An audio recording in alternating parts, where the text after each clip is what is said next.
and don't even have hunting tools. When the sun rises, they are just in their houses until sunset. But in this village, we continue, and we will continue. Gitcow says, if you come on hard times, if the honeymoon is over, you must be able to do things for yourself. Denki is not untouched by the modern world, of course. Gitcow sits in a blue plastic chair. He is wearing clothes, including a shining cowboy-style belt buckle he bought at a second-hand clothing stall in Chumkwe. The fate of many clothing donations to Africa is to be sold by merchants or burned as waste, rather than given to people in need. But Gitcow's dinner tonight will be kudu antelope meat stewed in wild vegetables. He doesn't hunt with a gun. He has a bow made of foraged gruya wood that is strung with sinews taken from the spine of an antelope.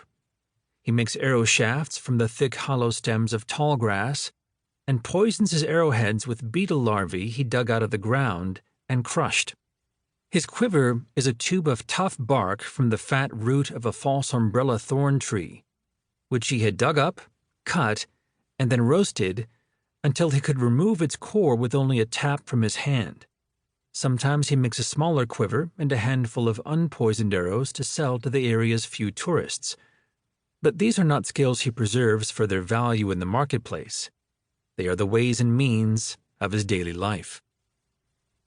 Gitcow will tell you that he is one of the Jikwansi, which in his language means true people.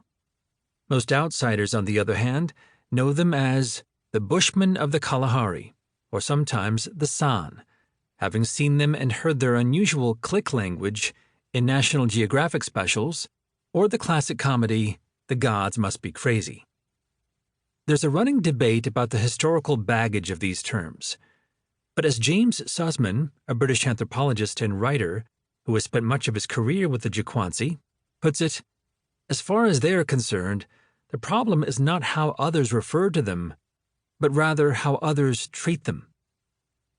In 1964, a Canadian anthropologist named Richard B. Lee, still in his 20s, began more than a year with the Jikwansi, doing research that would later be lauded as among the most important in 20th century science.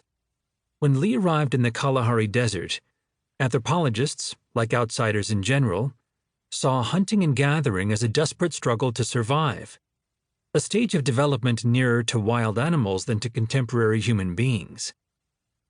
Lee decided to test these assumptions empirically. He spent a month recording exactly how each person in the camp used their time, another month totting up the calories in everything the Jikwansi ate, and so on. His findings showed that the hunter-gatherer lifestyle could, in fact, be a good one. By some measures, it might be better than life in industrialized nations. To start with, the Jikwansi didn't work very hard. On average, they put in about 30 hours a week acquiring food and taking care of chores such as cooking and gathering firewood. At the time, a typical person in the first affluent society, America, was putting in 31 hours a week on the job, then going home to do their share of an average 22 hours per household on chores. More strikingly, the hardest-working person Lee observed, a man called Toma, was logging 32 hours a week as a hunter, a far cry from the 60-plus-hour work weeks that are not uncommon today. Then there was the fact that most seniors and people under 20 usually didn't do any hunting or gathering at all. Weren't these hungry, malnourished people? Not at all, said Lee. The Jikwansi were eating more than enough for people of their size and activity level. Besides hunted game, they ate a wide range of wild plant foods. When asked why they had never taken up agriculture, one of the Jikwansi told Lee, "Why should we plant when there are so many manketi nuts in the world?" There were trade-offs to this life of relative ease. The most obvious, to the eye of one arriving, as Lee had, from the world of Beatlemania and the newly released Ford Mustang, was that the Jikwansi had almost no stuff.